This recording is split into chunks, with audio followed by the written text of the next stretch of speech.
Carbohydrate, protein, lipid, RNA इनसे मिलके बनी होती है, बहुत सारी चीज़ें होती है इसमें, ठीक है। और अगर सेल वॉल को तोड़ना है तो उसके लिए भी कुछ स्पेशल टाइप के एंजाइम्स की रिक्वायरमेंट होती है। तो ये जो एंजाइम है वो लाइसिस कैटेगरी के अंदर आते हैं, जिसमें कार्बोहाइड्रेट कार्बोहाइड्रेट को डाइजेस्ट करने के लिए, प्रोटीएज प्रोटीन को डाइजेस्ट करने के लिए, लाइपेज लिपिड को डाइजेस्ट करने के लिए, और इसके अलावा लाइपेज के अलावा अपन ने बात करी थी आरएनएज की, जो आरएनए को डाइजेस्ट करने के लिए यूज होता है, ठीक है। उसके बाद नेक्स्ट अपन ने डिस्कस किया था लाइसेज के अंदर कुछ स्पेशल कैटेगरी, जैसे काइटिनेज है। अगर आपको किसी फंजाई की सेल वॉल से आपको क्या करना है, ब्रेक डाउन करना है फंजाई की सेल वॉल का, फंजाई से डीएनए निकालना, तो उसके लिए काइटिनेज। किसी प्लांट सेल से डीएनए को निकालना है तो प्लांट सेल की सेल वॉल काइटिन और प्लांट सेल की सेल वॉल सेलुलोज और पेक्टिन की बनी होती है, तो उसको आपका उसका क्या करोगे, ब्रेक डाउन करोगे, ठीक है। तो उसके लिए आपको काइटिनेज को छोड़ करके जो सेलुलेज और पेक्टिनेज है उनकी रिक्वायरमेंट रहेगी। और तीसरा जो था वो था बैक्टीरिया की सेल वॉल को डाइजेस्ट करना है, तो उसके लिए अपन किसका यूज़ करते हैं, लाइसोजाइम्स का यूज़ करे थे। ये बेसिक सी बातें अपन ने डिस्कस करी थी। आज की क्लास में अपन जो सेकंड कैटेगरी एंजाइम की वो कौन सी है, न्यूक्लिएज। न्यूक्लिएज का मतलब क्या होता है, enzymes they digest nucleic acid,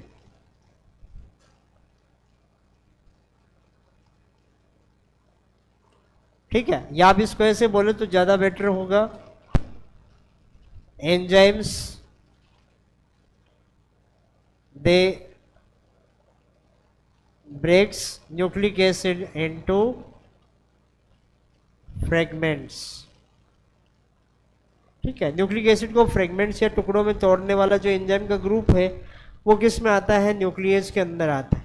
और न्यूक्लियस के अंदर अपन ने 3 मेन कैटेगरी जो है वो बना रखी है,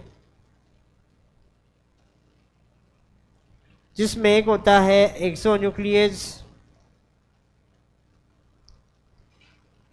ठीक है। न्यूक्लिक एसिड हालांकि अपने अंदर कौन सा होता है, डीएनए। जितने भी लिविंग ऑर्गेनिज्म उनमें न्यूक्लिक एसिड कौन सा होता है, डीएनए। तो डीएनए को टुकड़ों में तोड़ने वाले एंजाइम कौन से हो जाएंगे, न्यूक्लियस। 3 मेन ग्रुप जो है न्यूक्लियस में आते हैं, एक्सोन्यूक्लियस, दूसरा है एंडो न्यूक्लियस, और तीसरा जो ग्रुप है वो है रेस्ट्रिक्शन एंडो न्यूक्लियस।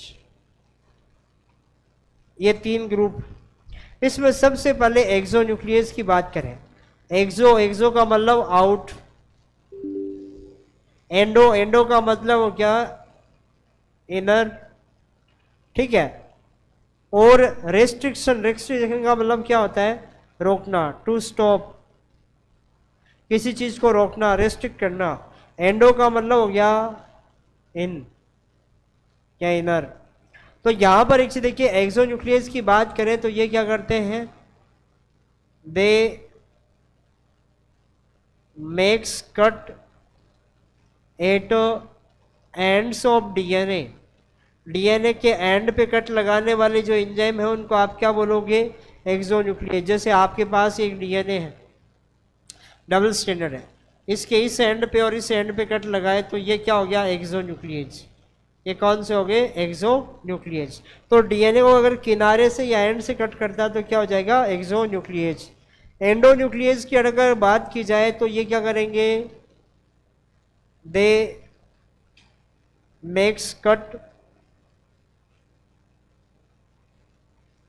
इनर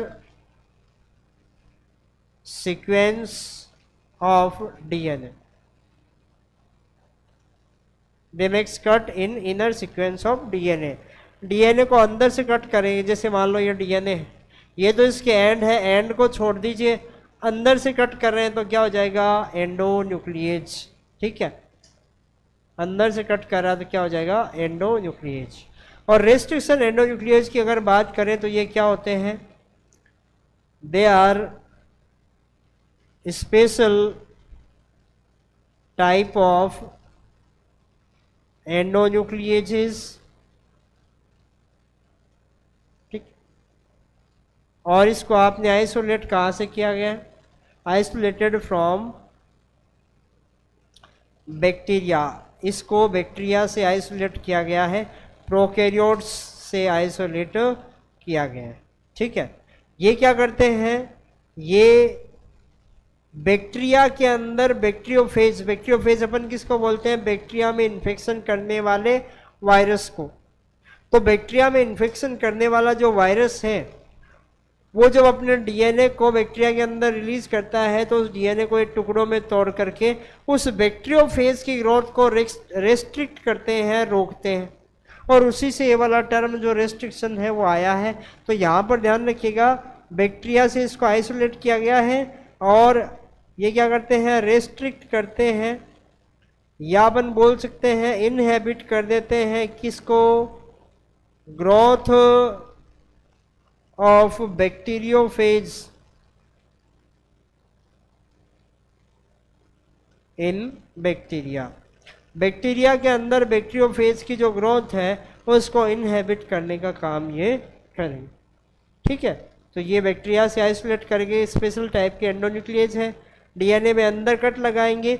और कोई आपसे पूछ ले कि इसमें रेस्ट्रिक्शन टर्म का मतलब क्या है, तो ये बताना आप, ये बैक्टीरिया के अंदर बैक्टीरियोफेज की ग्रोथ को रेस्ट्रिक्ट कर देता है, रोक देता है, और उसी वजह से रेस्ट्रिक्शन टर्म जो है वो यहाँ पर यूज हुआ है, ठीक, कर लो नोट।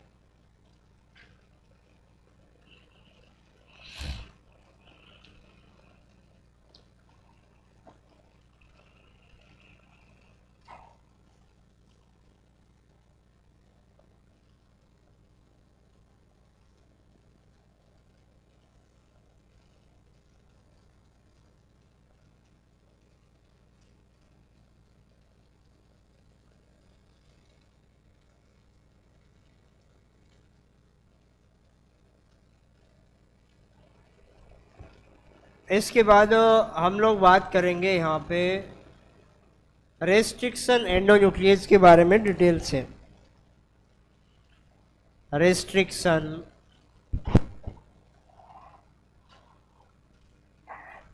एंडोन्यूक्लियस,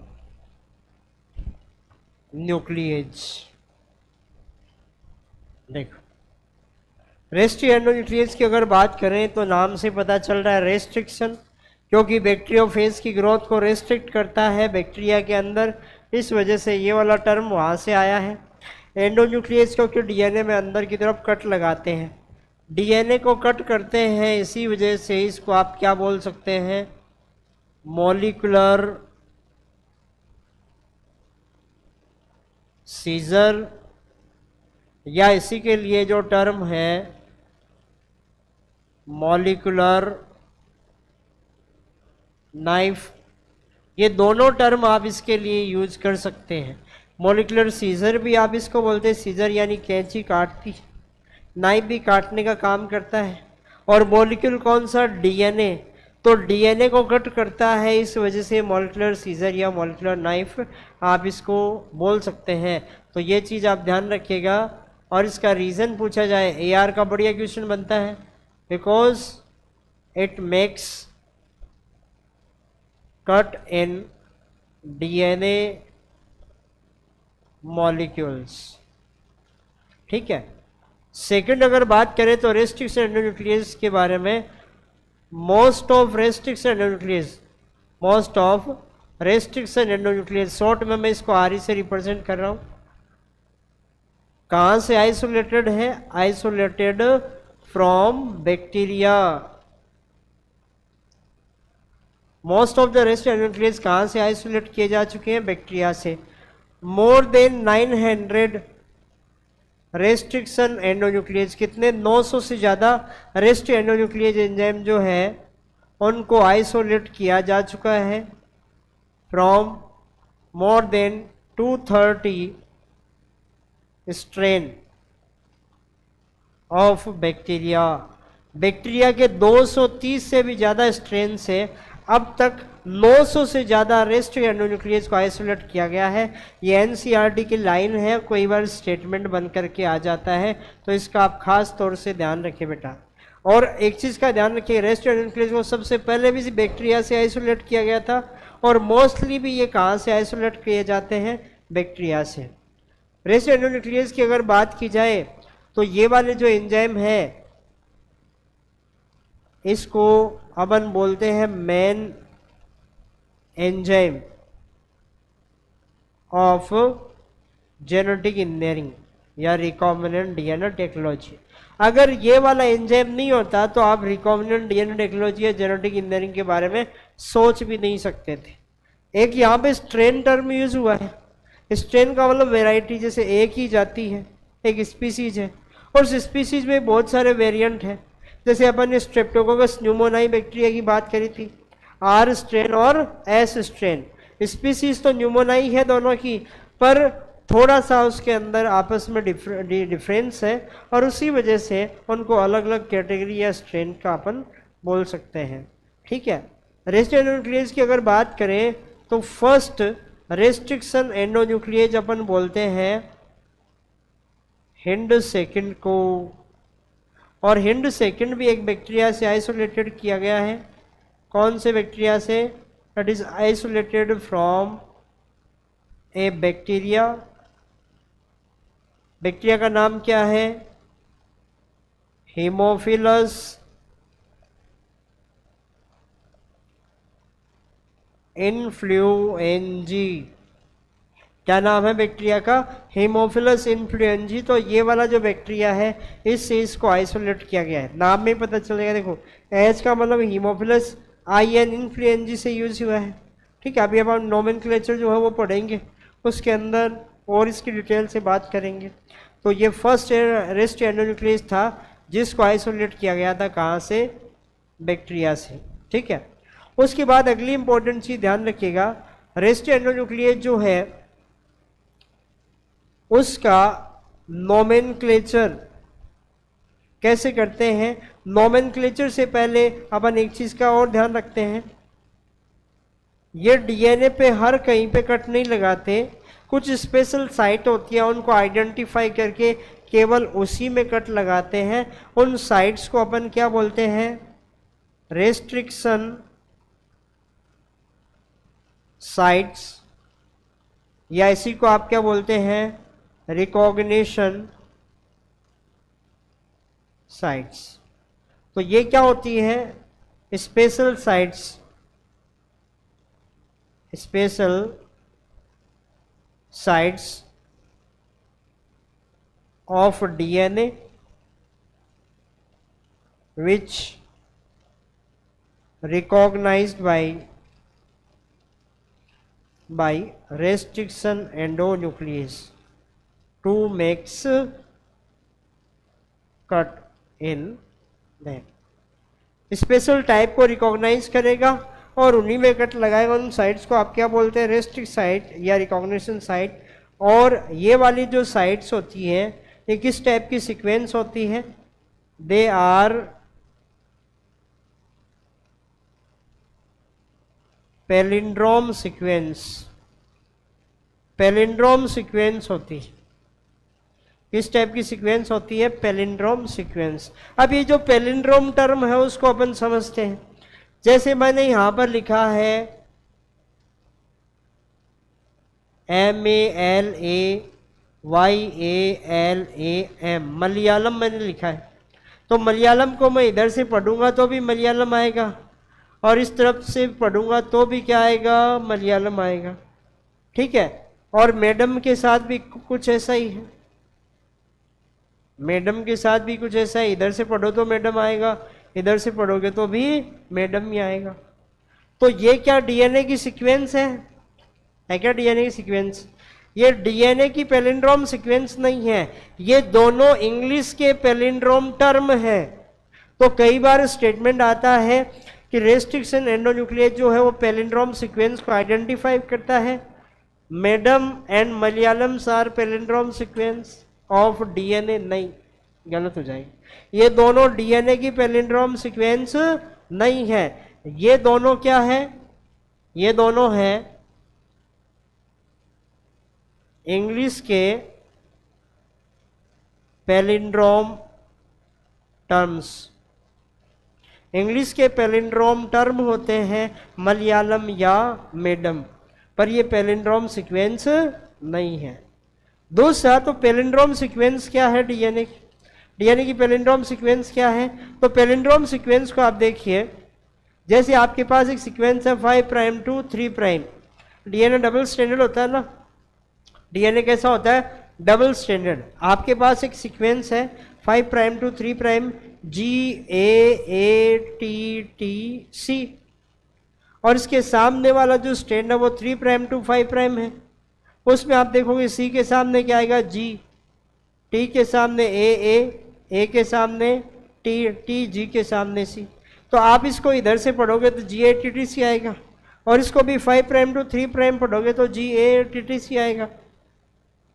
तो डीएनए की वो सीक्वेंस जिनमें दोनों के दोनों स्ट्रैंड को अगर सेम ओरिएंटेशन में पढ़ा जाए, सेम पोलरिटी के साथ पढ़ा जाए, जैसे एक को आप 5 प्राइम टू 3 प्राइम पढ़ रहे हो तो सामने वाले स्ट्रैंड को भी आपको 5 प्राइम टू 3 प्राइम पढ़ना है, और दोनों को अगर आप एक पोलरिटी या एक ही ओरिएंटेशन में पढ़ते हैं और सीक्वेंस सेम आती है न्यूक्लियोटाइड की, तो इस टाइप की जो डीएनए सीक्वेंस है उसको आप क्या बोलते हैं?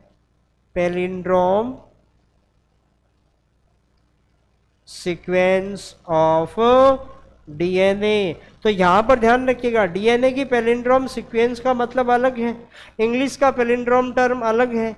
वो तो समझाने के लिए साथ में दे दिया मेडम, मलयालम, ये वो इंग्लिश के पैलिंड्रोम टर्म है, और डीएनए की पैलिंड्रोम सीक्वेंस का मतलब वो सीक्वेंस जिसमें डीएनए के दोनों स्ट्रैंड को सेम ओरिएंटेशन में, सेम ओरिएंटेशन का मतलब इसको अगर 5 प्राइम टू 3 प्राइम पोलरिटी में पढ़ रहे हैं तो सामने वालों को भी 5 प्राइम टू 3 प्राइम पोलरिटी में पढ़ना पड़ेगा, और दोनों स्ट्रैंड को सेम पोलरिटी में पढ़ते हैं और सीक्वेंस सेम आती है। जैसे इधर से GATTC आया और ये भी 5 प्राइम टू 3 प्राइम GATTC आया, तो ये क्या हो गई? एक पैलिंड्रोम सीक्वेंस ऑफ डीएनए। समझ में आएगी नहीं यही बात? ये नोट करो। तो पैलिंड्रोम सीक्वेंस को आप डिफाइन कर सकते हैं। कैसे डिफाइन करते हैं? A sequence of DNA in which if both strands read in same orientation or polarity, ठीक है, then both have same sequence of nucleotides. ठीक,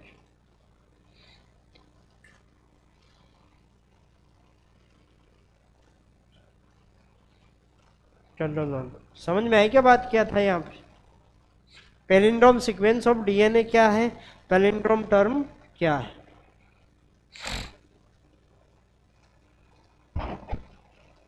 कर लिया नोट? देखो एक बार फिर से पूरे को देखो। रेस्ट्रिक्शन एंडोन्यूक्लियस की बात करें तो उसको आप मॉलिक्यूलर सीजर या मॉलिक्यूलर नाइफ बोल सकते हैं। मॉलिक्यूल डीएनए में एक कट लगाता है, उसको कट करता है, और उसी वजह से ये वाला टर्म यहाँ पर यूज किया गया है। Most of rest endonuclease isolated from bacteria. जितने भी रेस्ट एंडोन्यूक्लियस अब तक डिस्कवर हो चुके हैं उनमें से मोस्टली कहाँ से आइसोलेटेड है? बैक्टीरिया से। उनको बैक्टीरिया से निकाला गया है। अब तक 900 से ज़्यादा रेस्ट एंडोन्यूक्लियस को बैक्टीरिया के 230 से ज़्यादा जो स्ट्रेन या वेराइटीज होती है उससे आइसोलेट किया गया है। जेनेटिक इंजीनियरिंग तभी पॉसिबल हो पाई, जेनेटिक इंजीनियरिंग को आप रिकॉम्बिनेंट डीएनए टेक्नोलॉजी बोलते हैं, तो ये तभी पॉसिबल हो पाई जब आपके पास ये वाला एंजाइम था। इसकी डिस्कवरी से रिलेटेड भी अपन बात करेंगे। More than 900 rest nucleus bacteria से आइसोलेट किए जा चुके हैं और ये मेन एंजाइम है आपके जेनेटिक इंजीनियरिंग का। फर्स्ट रेस्ट न्यूक्लियस जो है वो कौन सा है, हिंड सेकंड, जिसको एक बैक्टीरिया जिसका नाम है हीमोफिलस इन्फ्लुएंजी, इससे आइसोलेट किया गया है। ऐसा नहीं है कि रेस्टिव एंडोन्यूक्लियस डीएनए में हर कहीं पे जाके कट लगा देगा। यहाँ पर एक पॉइंट है जो काफी इंपॉर्टेंट है, ध्यान से सुनना। रेस्ट्रिक्शन एंडोन्यूक्लियस जब भी कट लगाएगा उससे पहले डीएनए का इंस्पेक्शन करेगा, डीएनए पे घूम फिर के देखेगा कि कहाँ पर वो वाली साइट है। ये स्टेटमेंट एक बार नीट में भी आया था 2022 के आसपास, 22 या 21 के अंदर ऐसे एक स्टेटमेंट आया था कि जब भी रेस्ट एंडोन्यूक्लियस एंजाइम डीएनए में कट लगाता है उससे पहले वो डीएनए का इंस्पेक्शन करता है, उसकी जांच करता है। जहाँ पे उसको सीक्वेंस मिल जाती है वहाँ पैलिंड्रोम सीक्वेंस के अंदर वो कट लगाता है। तो वो साइट या वो सीक्वेंस जिसके अंदर रेस्ट एंडोन्यूक्लियस जिसको आइडेंटिफाई करता है और कट लगाता है उसको आप रेस्ट्रिक्शन साइट या रिकॉग्निशन साइट बोलते हैं। और ये एक पैलिंड्रोम सीक्वेंस होती है। किस टाइप की सीक्वेंस होती है, पैलिंड्रोम। यहाँ पर आपके सामने दो टर्म लिखे हुए हैं, मलयालम और मेडम, पर ये दोनों इंग्लिश के पैलिंड्रोम टर्म है, ना कि डीएनए की पैलिंड्रोम सीक्वेंस। मेडम को आप इधर से पढ़ेंगे तो भी मेडम आएगा और मेडम को आप इस साइड से पढ़ेंगे तो भी मेडम ही बोला जाएगा। ठीक उसी तरीके से मलयालम को आप इधर से पढ़ेंगे तो भी मलयालम होगा और इधर से पढ़ेंगे तो भी मलयालम। तो दोनों तरफ से पढ़ने पर अगर सेम आता है तो उसको आप क्या बोल देंगे, पैलिंड्रोम टर्म। ठीक है, पर डीएनए के केस में क्या होता है, आपको पता है कि डीएनए डबल स्ट्रैंडेड है, जिसमें एक स्ट्रैंड का डायरेक्शन 5 प्राइम टू 3 प्राइम और दूसरे का 3 प्राइम टू 5 प्राइम है। तो दोनों स्ट्रैंड को अगर सेम ओरिएंटेशन या सेम पोलरिटी के साथ पढ़ा जाए, जैसे मैं इसको 5 प्राइम टू 3 प्राइम पढ़ूं तो GAATTC सीक्वेंस आएगी, और इसको पढ़ूं 5 प्राइम टू 3 प्राइम तो भी GAATTC आएगा।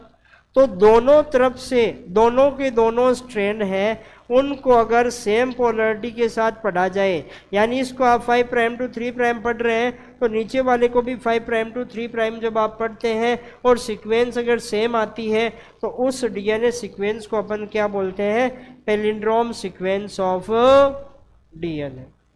बात समझ में आएगी नहीं? उसके बाद आगे बात करते हैं अपन रेस्ट्रिक्शन एंडोन्यूक्लियस के नोमेनक्लेचर की। कर लिया नोट सब ने? चले आगे, चल।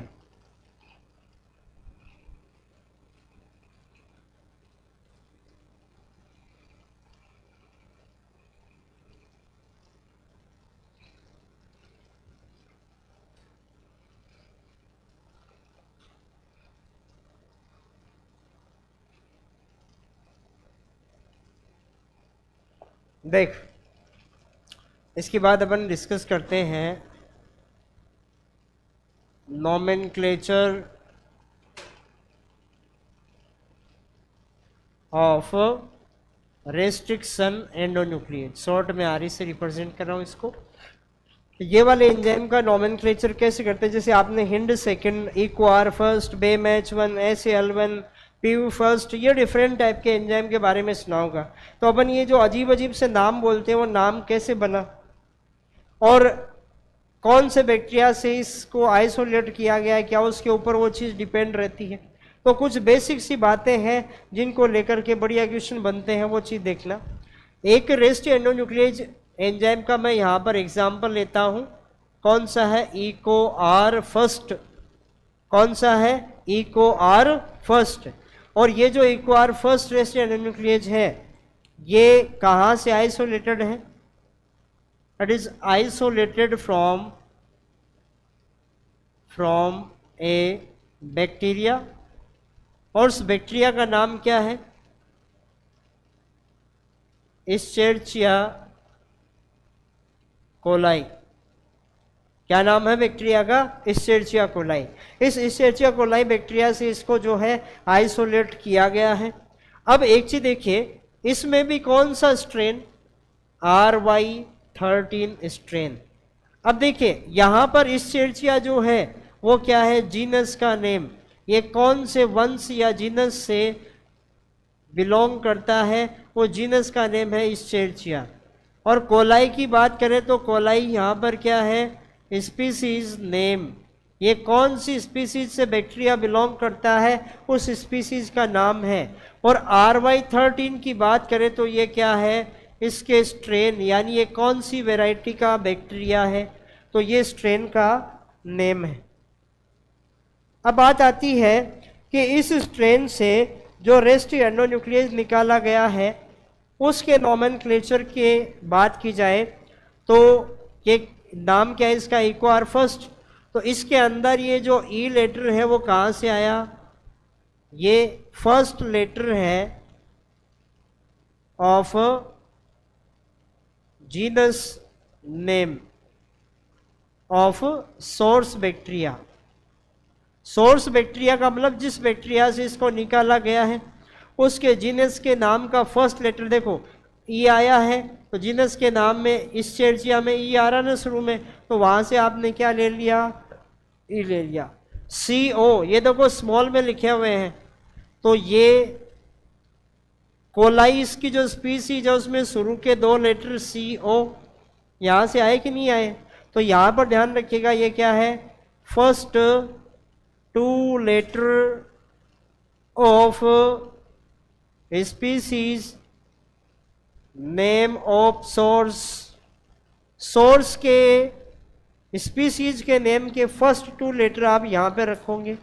उसके बाद देखिए स्ट्रेन कौन सा, RY13 और इसके शुरू में क्या R, तो यहां पर ये क्या हो गया, first letter of strain of source. Source bacteria जो है उसके स्ट्रेन की बात करें तो स्ट्रेन का फर्स्ट लेटर यहाँ पर आ गया, और फर्स्ट जो है वो ये कहाँ से आया, तो ये इसके आइसोलेशन का ऑर्डर है, isolation order from bacteria in लेब।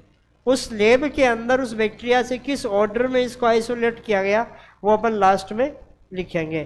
तो यहाँ पर जो नाम है वो नाम शॉर्ट में बनाया कि नहीं बनाया, इक्वार फर्स्ट एक रेस्ट एंडोन्यूक्लियस है जिसको आइसोलेट कहाँ से करा गया, एक बैक्टीरिया जिसका नाम है इस्चेरिचिया कोलाई RY13, जिसमें इस्चेरिचिया का मतलब जीनस है, कोलाई का मतलब स्पीसीज का नेम हो गया, और RY13 जो है इसका स्ट्रेन हो गया। ठीक है, अब नाम पे आते हैं, इस्चेरिचिया का ई यहाँ पे आ गया, यानी जीनस के नाम का फर्स्ट लेटर, स्पीसीज के नाम के पहले 2 लेटर और स्ट्रेन के नाम का फर्स्ट लेटर, और लास्ट में आइसोलेशन का, बैक्टीरिया से इसके आइसोलेशन का ऑर्डर। ये सब मिलके क्या बनाते हैं, एक एंजाइम का नाम बनाते हैं। तो इनमें इसका मतलब क्या है वो चीज़ आपसे यहाँ पे पूछी जा सकती है। ठीक है, क्लियर है, कर लो ना।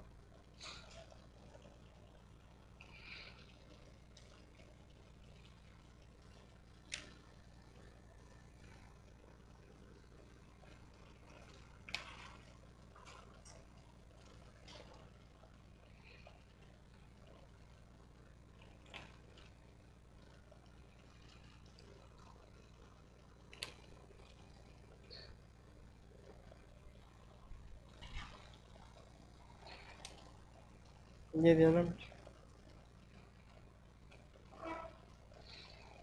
मार्कर सूख जाते हैं, बताइए।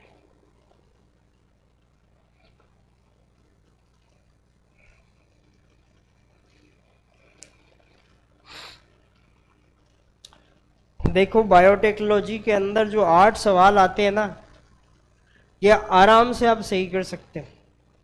पूरा कॉन्सेप्ट दिया गया है हर जगह पे इसके अंदर, और 8 के 8 सवाल आप बहुत अच्छे से क्लियर कर सकते हो। यानी सीधे के सीधे पड़े 32 नंबर आपको मिल जाएंगे, जोर ही नहीं आएगा। 370 में से अकेले कितना होता है, 380 का होता है क्या, 360 का होता है क्या, ये तो पता है भाई तुम्हें कितने का होता है। चलो ठीक, पहले कितने का होता था, पहले भी इतने का ही होता था, बस क्वेश्चन थोड़े से ज़्यादा मिलते थे। तो 380 में से आप बायो में आराम से अगर ढंग से पढ़ोगे तो 350 360 नंबर में से 350 आराम से कर दोगे। 360 का ही तो बोल रहा हूँ, 380 बोल दिया, 360।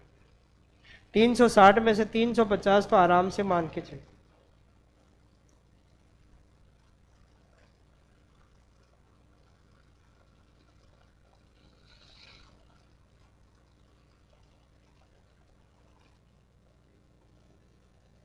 ये तो था नोमेनक्लेचर के बारे में। उसके बाद अपन बात करते हैं कि रेस्ट एंडोन्यूक्लियस में जो इक्वार फर्स्ट है, इसके बारे में आपके सिलेबस में दिया और ये आपके काफ़ी ज़्यादा यूज़ भी आता है। तो ये कौन सी पैलिंड्रोम सीक्वेंस को आइडेंटिफाई करता है, तो यहाँ पर ध्यान रखिएगा, जो भी अपन ने एग्जाम्पल देखे रहा था 5 prime to 3 prime, G A T T C, इसके सामने G A T T C, ये वाली सीक्वेंस। तो ये वो पैलिंड्रोम सीक्वेंस है जिसको इक्वार फर्स्ट आइडेंटिफाई करता है। और इसमें भी कहाँ कट लगाएगा, 5 प्राइम टू 3 प्राइम की तरफ से G और A के बीच में कट लगाएगा, यहाँ कट लगाएगा। ठीक है, इक्वार फर्स्ट की अगर बात करें तो ये 5 प्राइम टू 3 प्राइम एंड की तरफ से G और A के बीच में कट लगाता है।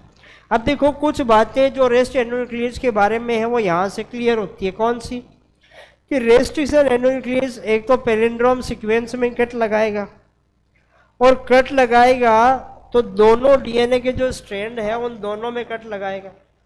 डीएनए के दोनों स्ट्रैंड के अंदर क्या करेगा, कट लगाएगा, और दोनों स्ट्रैंड में सेम ही जगह पे कट लगाएगा। जैसे इस स्ट्रैंड में 5 प्राइम टू 3 प्राइम की तरफ से अपन चलते तो G और A के बीच में लगाता है ना, वैसे सामने वाले में 5 प्राइम टू 3 प्राइम चलेंगे तो G और A के बीच में कट लगाएगा। तो ये चीज़ आप ध्यान रखिएगा। ये क्या है, palindrome sequence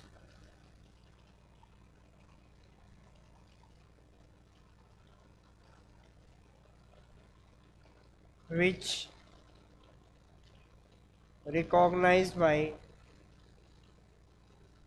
इक्वार first. EcoR first के लिए जो पैलिंड्रोम सीक्वेंस है वो ये वाली है, और कहाँ पे कट लगाता है, 5 प्राइम टू 3 प्राइम की तरफ से G और A के बीच में ये कट लगाएगा। ठीक है, अब एक चीज देखिए कि कोई भी रेस्ट एंडोन्यूक्लियस जो है वो दो टाइप के एंड प्रोड्यूस करता है। A rest endonuclease can produce 2 types of ends. ठीक है, एक तो कौन सा होता है, स्टिकी एंड्स, और दूसरे जो होते हैं वो होते हैं ब्लंट एंड। देख, जैसे मान लो एक एंजाइम है और उसने डीएनए के दोनों स्ट्रैंड में यहाँ पर कट लगाया। ठीक है, यहाँ पर कट लगाएगा तो कंडीशन कैसी हो जाएगी, इस टाइप की, और सामने वाले की कंडीशन की अगर बात करें तो इस तरीके से हो जाएगा। ये वाली कंडीशन होगी, क्लियर है। तो आप यहाँ पर देख पा रहे हैं कि इसमें एक ओवरहैंग कंडीशन में आर्म मिल रहा है, इसके अंदर भी एक ओवरहैंगिंग आर्म आपको देखने को मिल रहा है। तो इस टाइप के जो एंड होंगे तो दोनों डीएनए स्ट्रैंड को आपस में जोड़ने में भी जोड़ नहीं आएगा। जैसे मान लो डीएनए थे, अलग अलग थे, और उनको सेम एंजाइम से कट किया तो सेम टाइप के एंड बनेंगे कि नहीं बनेंगे, और अगर स्टिकी एंड बनते हैं तो आसानी से उनको ऐड किया जा सकता है। तो इस टाइप के जो एंड बनते हैं उनको आप क्या बोलते हैं, स्टिकी एंड्स बोलते हैं। तो मोस्ट ऑफ रेस्ट एंडोन्यूक्लियस किस टाइप के एंड प्रोड्यूस करते हैं, sticky. most of rest endonucleases they use in recombinant DNA technology produce these type of ends। और ब्लंट एंड की बात करें, जैसे एक लकड़ी और उसको बिल्कुल बीच में से कट कर दिया तो बिल्कुल सपाट सिरे ब्लंट एंड बनेंगे ही नहीं बनेंगे। जैसे मान लो एक रेस्ट एंडोन्यूक्लियस है और डीएनए में वो इस स्ट्रैंड में भी यहीं पे कट लगाता है और इसमें भी यहीं पे कट लगाता है। तो एंड किस तरह के बनेंगे? इस टाइप के एंड बनेंगे, और इस टाइप के जो एंड बनते हैं इनको आप क्या बोलते हैं? Blunt and. तो ब्लंट एंड ये प्रोड्यूस करेगा। और यहाँ पर अगर अपन बात करें एग्जाम्पल की, तो इक्वार फर्स्ट जो एंजाइम है वो किस टाइप के एंड प्रोड्यूस करता है? स्टिकी।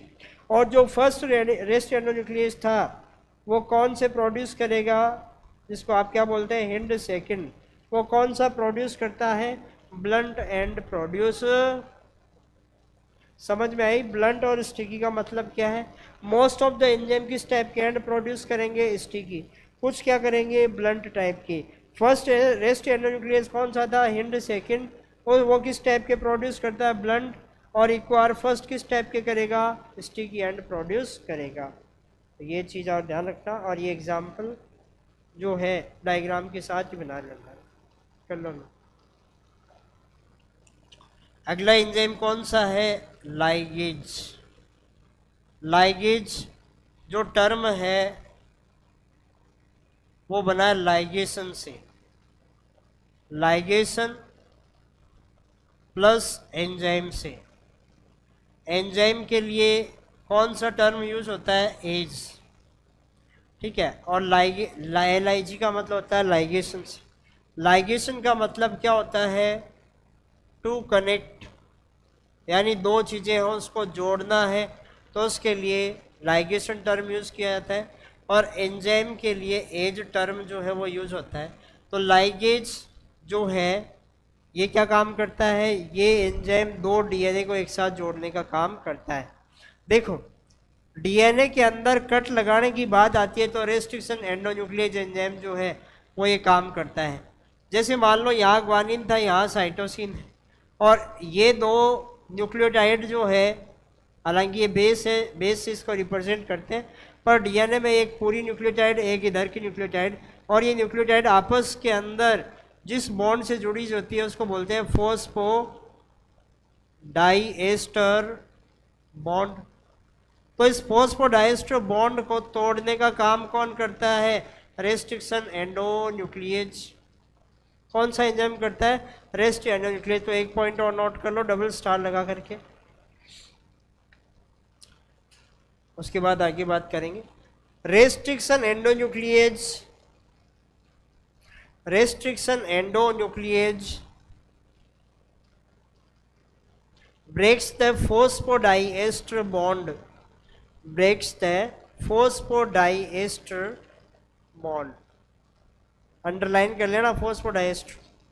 ये पूछा जा सकता है कि कौन से बॉन्ड को तोड़ता है, तो फोस्फोडाइएस्टर बॉन्ड को तोड़ता है। लाइगेज एंजाइम जोड़ने का काम करता है। ठीक है। तो इसका यूज क्या होता है? Use to ligate two different और टू डीएनए स्ट्रैंड्स। दो अलग अलग डीएनए आपके पास है, उन डीएनए सेगमेंट्स को एक साथ जोड़ना है, तो उनके स्ट्रैंड्स के बीच में जो बॉन्डिंग है वो बॉन्डिंग कौन करवाता है? लाइगेज। तो यहाँ पर जैसे मान लीजिए आपके पास दो स्ट्रैंड, एक DNA strand 5 prime to 3 prime, इसके सामने 3 प्राइम टू 5 प्राइम, ये एक डीएनए है जिसको आप डीएनए ए बोल दीजिए मान लीजिए, और दूसरा जो डीएनए उसमें 5 prime to 3 prime, 3 prime to 5 prime, ये स्ट्रैंड है। ये वाला डीएनए मान लीजिए कौन सा? DNA B. और इन दोनों डीएनए को एक साथ जोड़ना है तो कौन सा एंजाइम? लाइगेज एंजाइम का आपको यूज करना पड़ेगा। 3 प्राइम पे आपको बताया कि OH ग्रुप फ्री रहता है, 5 प्राइम पे फॉस्फेट, यहाँ पर भी 3 प्राइम है तो OH, यहाँ पे 5 प्राइम पे फॉस्फेट। तो 3 प्राइम का OH 5 प्राइम के फॉस्फेट के साथ बॉन्ड बनाएगा, और उससे क्या होगा? दो डीएनए कंबाइन हो जाएंगे। कंबाइन होने के बाद जिस डीएनए को RDNA या रिकॉम्बिनेंट डीएनए आप बोल देंगे।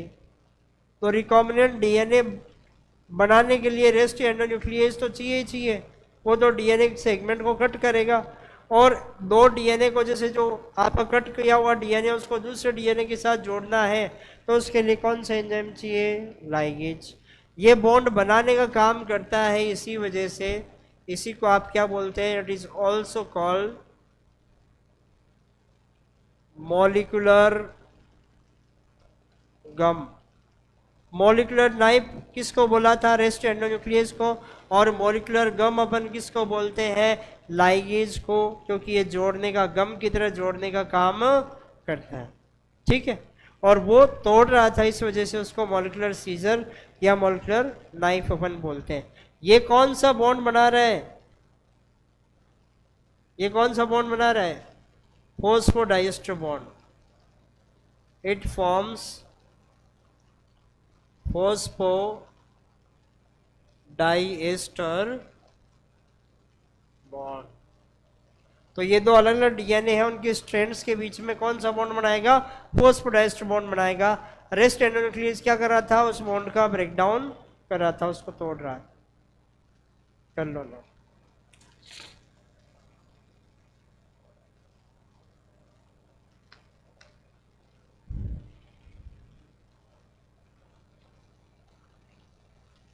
समझ में आ गया? बढ़िया आ रहा है? इधर उधर तो नहीं जा रहा कहीं? ठीक।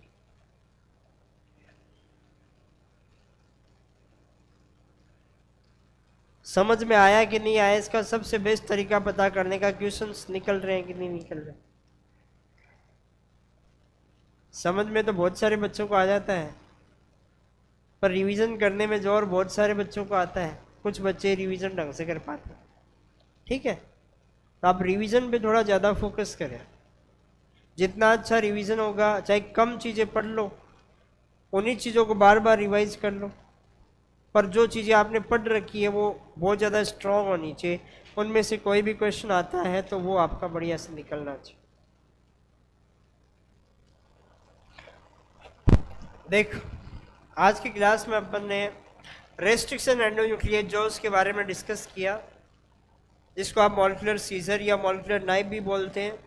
वो डीएनए में कट लगाने का काम करता है। बैक्टीरिया से इसको आइसोलेट किए गए। अब तक 900 से ज़्यादा रेस्ट एंडोन्यूक्लियस को बैक्टीरिया के 230 स्ट्रेन से ज़्यादा जो स्ट्रेन है उनसे आइसोलेट किया जा चुका है। और ये बैक्टीरिया के अंदर बैक्टीरियोफेज की ग्रोथ को रोक देता है, रेस्ट्रिक्ट कर देता है। इसी वजह से इसमें रेस्ट्रिक्शन जो टर्म है उसका यूज किया गया है। ठीक है, एंडोन्यूक्लियस जिसको इसलिए बोला गया क्योंकि ये डीएनए के अंदर कट लगाता है। रेस्ट एंडोन्यूक्लियस हर कहीं पे डीएनए में कट नहीं लगाएगा, एक पर्टिकुलर साइट होगी वहीं पर डीएनए में वो कट लगाएगा। और उस पर्टिकुलर साइट को अपन क्या बोलते हैं? रिकॉग्निशन साइट या रेस्ट्रिक्शन साइट। और वो हर एक एंजाइम के लिए स्पेसिफिक होती है। तो यहाँ एक डबल स्टार लगा के पॉइंट और नोट करो, रेस्ट एंडोन्यूक्लियस के पास में, रेस्ट्रिक्शन एंडोन्यूक्लियस एंजाइम के पास में नोट करो।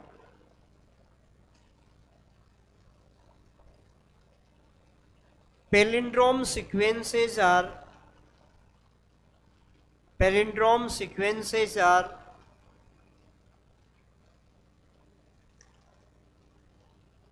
restriction endonuclease specific, restriction endonuclease specific। इसका मतलब क्या हुआ? एक पर्टिकुलर टाइप का रेस्ट्रिक्शन एंडोन्यूक्लियस पर्टिकुलर टाइप के रेस्ट्रिक्शन साइट में ही कट लगाएगा, हर कहीं पे वो कट नहीं लगा सकता। ठीक है, और जिस डीएनए में, जिस पैलिंड्रोम सीक्वेंस में वो कट लगाता है उसमें दोनों स्ट्रैंड में कट लगाएगा और सेम साइट पे लगाएगा। दो टाइप के एंड प्रोड्यूस कर सकता है, स्टिकी और ब्लंट एंड। मोस्टली एंजाइम जो रेस्ट एंडोन्यूक्लियस होते हैं वो कैसे एंड प्रोड्यूस करते हैं? स्टिकी एंड प्रोड्यूस करते हैं। रेस्ट एंडोन्यूक्लियस के नॉमेनक्लेचर की बात करें उससे पहले फर्स्ट रेस्ट एंडोन्यूक्लियस की बात करें तो वो कौन सा था? हिंड सेकंड, जिसको एक बैक्टीरिया जिसका नाम है हीमोफिलस इन्फ्लुएंजी, उससे आइसोलेट किया गया है। इक्वार फर्स्ट का एक एग्जाम्पल अपन ने देखा। ठीक है, और वो 6 बेस पेयर की सीक्वेंस को एक आइडेंटिफाई करने का काम करता है। हिंड सेकंड भी 6 बेस पेयर की सीक्वेंस को आइडेंटिफाई करता है। तो ये 2 पॉइंट और ऐड कर लो डबल स्टार लगा करके।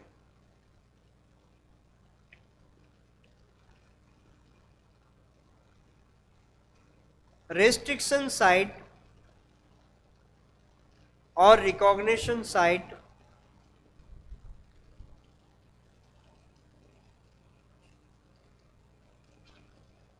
Of eco R first